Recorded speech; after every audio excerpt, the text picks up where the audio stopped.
Čo je pre teba najväčšou výzvou vo vzťahu s opačným pohlavím? To je krásna otázka. Ešte bola výzva, že e, ja som bola tá generácia, ktorá...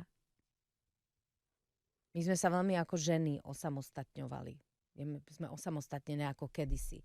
Kedysi sa ľudia, vieš, prečo menej rozvádzali? Nie preto, že by, jak si dnes sa mnohokrát povie, že a kedysi si ľudia viacej rozumeli. Ale Trdmakovi.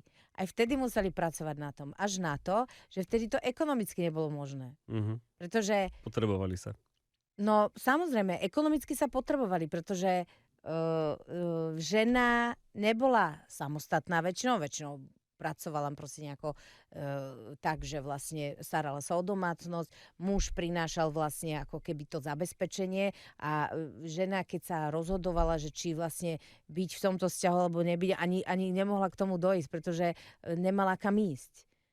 Pokiaľ nemala nejaké zázemie. Čiže tých rozvodov a rozlúk bolo oveľa menej. Dnes... Menej možností, menej slobody vlastne. Presne tak. Sme späť. Dnes nejakým spôsobom sme osamostatnenejší. Rozvodov je viac vo sfére, kde tí obidvaja v tom páre vlastne ako dokážu fungovať nezávisle, lebo vlastne prestáva byť okrem lásky alebo takého vzájomného rešpektu, prestáva byť ostatné faktory, ktoré ťa držali spolu, že to nejako doklepete spolu, prestávajú ako keby fungovať. Nezávislela si sa až tak, že si mala problém prijať niekoho Ja si myslím, sebe? že u nás výzva je to, že vlastne u nás sa, že v rámci tej slobody, ktorú máme, kedysi sme mali nariadenie, že takto sa chová muž, takto sa chová žena. A všetci si boli istí, že to malo byť takto.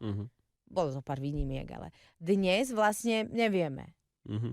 A my žijeme s tým, že stále s tými pravidlami v hlave, ale je to už úplne inak. Akože pravidla v hlave, že takto by sa mal chovať muž. A my to od tých mužov chceme, aby sa chovali ako muži, ako neviem čo, ale zároveň chceme byť nezávislé. No a pre mňa toto bola ako najväčšia výzva to pochopiť, že byť nezávislá, ale zároveň si udržať tú krehkosť tej ženy, kde tomu mužovi dáš najavo, že práve vďaka tebe práve ty ma vieš urobiť šťastnou.